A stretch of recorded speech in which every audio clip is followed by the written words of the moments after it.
Hello all, thank you for tuning in. Back in December and January, a lot of pen enthusiasts were making videos on their top 10 pens in their collections. I was on a bit of a hiatus, so I didn't make one of those. I really enjoyed watching those. But since that's been kind of done, I'm going to talk about what I call the purchases that made me question my life decisions, or the pens that just were not good buys for me. Now, some of them have worked out in the end through some work and some adjustments, but all in all, these are probably the top pens that really I probably could do without. So these are pens that either falling apart, they didn't write, there was just something wrong with them in one way or another. Now, this video is not meant to be a negative video. There is going to be some critiques of these pens, but mostly I'm kind of making fun of myself more than anything, because a lot of these were bonehead purchases that I could have easily have just sent back to wherever I bought them. But I chose not to, because for some reason I think I can fix anything. In some cases I was able to fix some of them, but in some cases they just aren't worth it. But yeah, mostly making fun of myself. I am going to include some examples of brands that the pens are duds, but it's not indicative of the brand. So I do have some pens that I really enjoy from that brand. So I'm just going to get started, because I have a lot of pens here. I have a lot of bad choices. So I'm going to start with some honorable mentions. The Jinhao, oh my goodness, the Jinhao X159. I did a video way back when these first came out, and I believe this pen was featured in that video. I glued the finial back on and the cap back together, and as you can see, it's come apart again. So, and I don't know where the top finial is. But this is the only Jinhao X159 that's fallen apart, mostly because I pretty much stopped writing with these. I do prefer the 9019. I think Jinhao did a much better job with these than the X159. A lot of people were saying these were game changers. Yeah, I guess they were, because this was kind of the start of the big nib and the inexpensive Chinese pens, but they were kind of poorly constructed. And I did mention that in my review video of this pen. I think I had this pen maybe a week or so before I did that video, and it had already fallen apart. When I do my videos, my primary goal is, yes, to share my love of pens, but also to help you not make the choices that I make. So I take that very seriously. The Jinhao X159, well, never mind. Next is the Hongdian 100. This is one of my favorite Hongdians, and this one is fine, but I had another one. I was just cleaning it, and it fell apart. It just came apart here. So if you do have one of these, I suggest you not clean it with warm water. I think what happened was some of the glue or whatever they use, adhesive, was affected by the hot water, and the section just came off. I tried to super glue it, as I always try to do when something breaks, but it was a disaster waiting to happen. So I threw that out. I think I've only thrown away 2 fountain pens. It takes a lot for me to throw a pen away, but I kept the nib, and I threw that away. And I wasn't the only person that this has happened to, so buyer beware. It's a good pen though. It's beautiful. It writes well, and I love Hongdians. This Hongdian 100 was the only pen that has failed on me, so definitely not indicative of the brand. But if you do have one, be careful when you clean it. Use cooler water. And so these are just honorable mentions. These are the real regrets here. So I did a video on my Monteverdes way back early in my in my YouTube journey. And I have two that I just got rid of. The Hongdian, the Monteverde Innova, and the Monteverde Rodeo Drive 20th anniversary or 25th anniversary, one of those. And I could not get those to write to save my life. And I had the same experience with this pen. I just could not get this to write. It would dry up. I couldn't get a sentence out. It would dry up. The same thing with those. And when I sold a lot of pens, I just threw them in and said, hey, these don't write. If you're good with nibs, have at it. This one, I just ended up, because there's no way I was going to get rid of this one. I just love this pen. The way it looks, the way it feels, the comfort. But the nib was terrible. So I have an Opus 88 nib on this one. And so it writes fine now. But I did have to put in a totally new nib. I haven't used this in a bit, so let's see if there's even any ink in it. It's all dried. I have to put this in my clean pile. Goes a little bit. So Monteverde.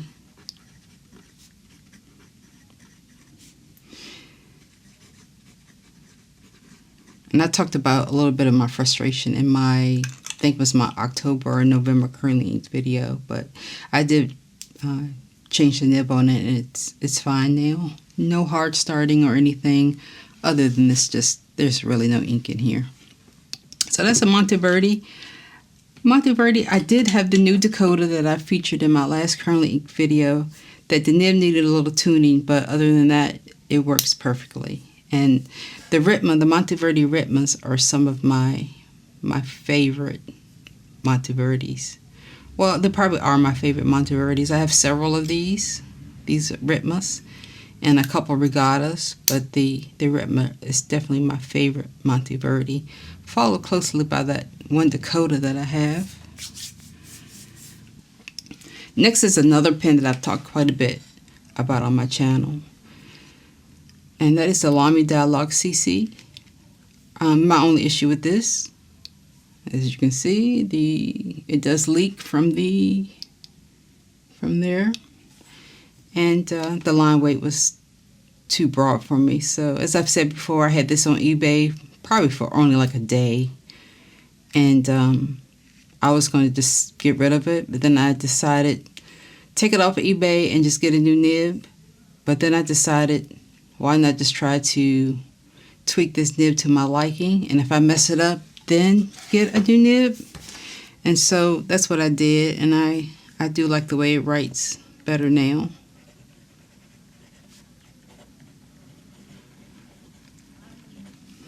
But yeah, I don't regret this. This is not a regret. I do like the way it turned out, and so I'm happy that I did keep this. But for a while, it was definitely one of those pens that made me ask myself, what was I thinking?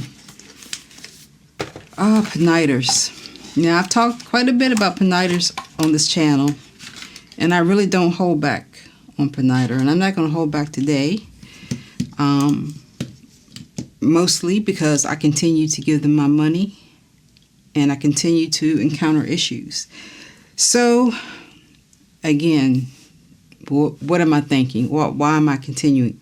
Because I am just blinded by the beauty of these pens. These two pens, I was so frustrated trying to get the nibs to work that I was close to breaking both of them. But I was able to fix them. This one I talked about in my October currently inked. It took forever to get the nib to work. Flossing the tines, spreading the tines. Now the converter leaks, and so there's tape on there. Yeah, there's tape on there. And this is like close to a $400 pen. Again, I'm questioning my life decisions, but it does write very well now, except for the new converter problem that has popped up. and it does leak. There's air. Not that it leaks. There's air gaps here somewhere, so that's why it may dry out every now and then. This one I got in my Trufe box. I probably should have sent this back, but as you can see, working on the nib, that coating there came off, and that was when it started writing. Yes, as I said before in my videos, Piniter actually coated their nibs, but did not bother to make sure the tines weren't glued together. Oh my goodness. And this one. This is the Piniter Mystery Fast Filler. Now, I don't remember having to work on this nib, but look at there. The coating is gone. But it writes, it writes well. Again, I got this Atlas Stationer's Last Chance sale. Mystery Fast Filler. It's always written pretty well. But yep. Coating. But I've had luck with these three. This is one of my favorite pens in my collection. The Piniter Mystery Filler, Black Russian. We got off to a rocky start, but it's all okay now. It's just again, there is an air gap here, so air does get in. It always hard starts, but once it gets going, it's fine. This is a very expensive pen. These two were pretty good. I got both of these from Atlas Stationers. This is the Avatar UR. Now this one was Atlas sent me the wrong pen, but I was curious. I'm just going to see how it writes, and it is actually a very good writer. This Avatar UR. I ordered the 1 and 14 karat, and they sent me the steel nibbed one, but I told them, hey, I'll just keep this one and send me, the gold one. And so the gold one, the model here, but in gold with the gold nib. Brendan called me and said that the one they were going to send me, I guess the section was dangling because Piniter doesn't use glue. And so this was all they had to send me. So I was like, yeah, that's fine. I'll take the green one. And again, this one worked fine as well, no issues. So 3 out of 6 is not too bad, I guess. Not if you're in grade school or something, but so what I'd suggest, if you could, try these before I buy them. And not just dip them. Don't just dip them. You actually have to, add the ink through the converter or the piston to really get a feel for whether these pens are good or not. And again, don't be like me. Send them back. I haven't looked at any Piniters lately. I think I'm kind of done. I say that now, but you never know. So my Van Goghs, now these are different. Like, I still don't regret these because I got them to work. I don't regret these, but I really do question, what am I thinking? One of the reasons why I love these pens is because I'm a huge Vincent Van Gogh fan. I have all the books about him. I've seen every movie, audiobook, the 45-hour audiobook. I read that, or I listened to that like 2, almost 3 times. I just love his life story. I also love his art. Now the Visconti, these pens are beautiful as well. But I have fines and mediums here, and I can't really tell the fine from the medium too much. There's not really a big distinction. All of these nibs have needed some kind of tweaking, but I still buy them. They now have the potato eaters one, and yeah, I'm gonna get a potato eater because that's my favorite Van Gogh painting of those potato eaters. This one, and I mentioned this in another current ink video, that the magnet fell out, so I couldn't cap it. This is a magnet capping system. So I looked everywhere for the magnet. It was missing for like 3 weeks. I emailed Visconti and they didn't respond back, but I found the magnet. Luckily, it was clinging for dear life to a Pilot Plumix.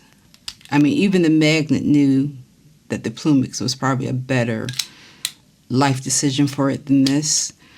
But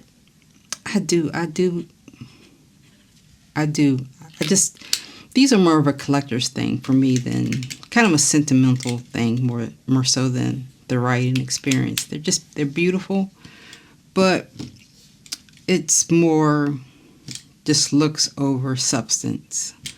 But I guess I'm not the brightest tool in the shed. The potato eaters is calling me, so I'll get that at some point. And plus I have I'll go and get it. Actually, I showed it in my storage options video, but I'll bring it in. I don't think this is going to show up completely in frame, but I did, as I said, I showed this case in my storage video, the video where I talked about how I store my pens. I bought this a couple of years ago from Anderson Pens, and it's dedicated to Van Gogh, so there's slots for each of the pens. So this is one reason why I continue to buy them, because I do want to at some point fill them up. I do have a Homo sapiens and a Mirage Mythos in there now, but this is pretty much where I keep them. And I would like to fill these up with Van Goghs at some point, but I don't know. We'll see. I'll definitely get the potato eater, and maybe instead of filling these up with Van Goghs,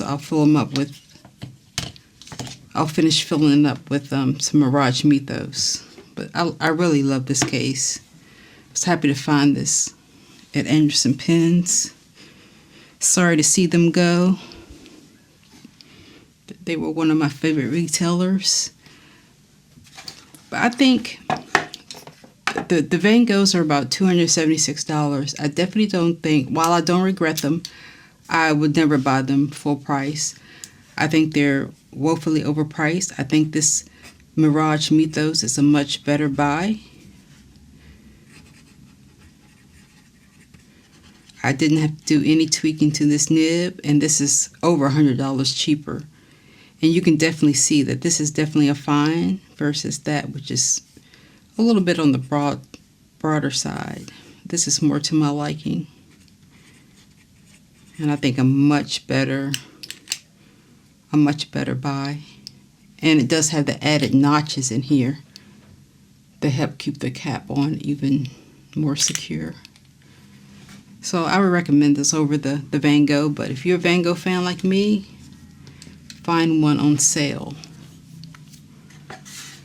So that's those. I'm gonna move on to my next 6 or so. So now I'm getting closer to totally regret I could do without them. The Rotring 600. This was kind of a grail pen. It's not a super expensive pen, but kind of a grail pen because I do love Rotring pens and pencils. My issue with this one was the nib was super scratchy and it would dry out. So what I had to do was I just took it out and cleaned it. I'm not sure how old this pen is, but I don't think it was ever cleaned very well. So it was gunked up with something, because when you use the bulb syringe on, it, and the water would barely, creep, only drops would come out. So I soaked it for like a week they continued to work it and eventually got better. So it writes fine now. I also had to, it didn't come with a converter, but I have a bunch of converters lying around, so I found one that fits, which also helped the case. Then the only issue that's remaining on this pen is, I don't know if you can see it, but there's tape on there, and I had to put tape on it in order to keep the cap tight. Otherwise it'll just pop off. So there's something wrong with this nub here, that it doesn't pop out like it should to keep the pressure against the cap, so it'll stay tight. So instead it would just pop off, and I would find this popped off, and yeah, it stays tight now, but I have tape on it. This is very disappointing. It writes really well now, but it took a lot of work to get this to write. And I do have my Rotring pens and roller balls and pencils that I enjoy, and I think they're a better representation of the quality of Rotring than this pen. I think this was just probably a dud. The others, Rotring fountain pens, are probably just fine. I just happened to get a dud. Now the Aurora 888 Trilobite Cobalto. I had to return this. I also talked about this on my channel. I had to return this to Atlas, and they helped me get the piston fixed. They worked with Kenro Industries, and Kenro helped me get the piston fixed, so the piston's fine. But again, as I've stated before, it has these little micro fissures in it. That doesn't affect the nib, never dries out or anything. Right now it's due for cleaning, so there's no ink in it, but it does have that flaw in it. And yeah, this is also a super expensive pen that is nowhere near worth it, but this is a pen that I would carry every day in my case. I only took it out because I need to clean it, and it's going to go right back in. The nib has always functioned flawlessly. Yeah, even though it's on fumes, it still writes a little bit, but it definitely needs a cleaning. I love the way this writes. But I do, when I carry it, I always keep it in a little pouch, so it's not rubbing up against any other pens. There's a little bit of extra protection, but I'm noticing that there are more and more of those little micro fissures in it. Very disappointing. The only Aurora, no, I have another that came in my Trufe box, but yeah, I don't plan on buying any other Auroras. The one that came in the Trufe box is a Aurora Epsilon, and that one's fine. And next we have another Lamy. Now I do love Lamys. I just don't like this one because, as I've stated before, it is super slippery, and it's also heavy. But it writes nicely. This is an extra fine, I guess 14 karat. But it's super slippery, and it's heavy, and the combination of it being super slippery and heavy is just, my hand just wants to slip down. Now I did rig up took a piece of grip from a gel pen, and I put it down here so I can have something to rest my finger on. But yeah, that's the Lamy 2000 stainless steel. I think the Macrolon ones are just fine. And this is the regret. I could do without this. All the others, yeah, I'll keep them reluctantly, but this one I could just totally do without. Sorry I ever purchased that one. And another one that I'm sorry I ever purchased was the Lebon skeleton. The one good thing about this Lebon is that it has a nice bouncy nib. Is there any ink in here? Yeah, it has a nice bouncy nib, but it always hard starts. And you see there's some skipping there. I don't know what's going on with this nib. There's ink in here, but it has a nice bounce to it. And yeah. My main issue with this, I don't mind the skipping so much because I'll never use this in long writing sessions. My issue mainly with this is the comfort. So the skeleton, when you push your hand down this way, it's very smooth. But if you go up this way, it's extremely rough and it digs into your skin when you're holding it. And it's just super uncomfortable. It also, I have to carry this. When I carry this, I have to put this in a separate pouch because it will scuff up. So definitely a regret. There's more scuffing down there. I could do without this one. One of my biggest regrets is the Wahl-Eversharp Deco Band. Now, this was a Grail pen, along with the Rotring Grail pen, but super disappointing for me. I bought this on eBay. I think it was new old stock, if I'm not mistaken. And it has one of these super flex nibs. I think this is a 14 karat nib, and you can see how broad it is there. But as I've stated before, I prefer finer nibs. This is just way too broad for me, and this is after I tweaked it. It's still too broad for me. But the biggest issue was it wasn't filling. And with this big broad nib, and there's a little tiny little sack in here, I couldn't get like barely two words or so before it would be empty. And I'm just like, what's going on? And I thought maybe I was filling it wrong. But what happened was the actual sack that's in here came loose from the section, and so it wasn't filling at all. All I was basically doing was dipping the nib. And so I had to take it apart. And thankfully, Stephen Brown had a good video on how to take this apart. And so I was able to put a new sack in there. And so it feels nicely now. And much more to my liking. But again, this is a pen that I could totally do without. It's kind of a waste of money. It's not for me. But my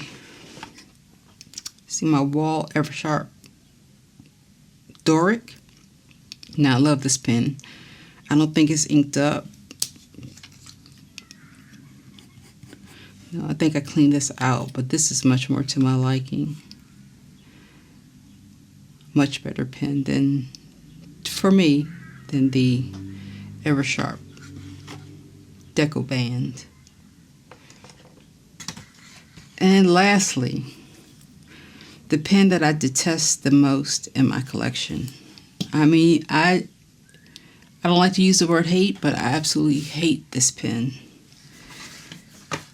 Oh man, do I hate this pen. This is the Platinum, no, not the Platinum Classic. This is the Platinum 3776 Nice.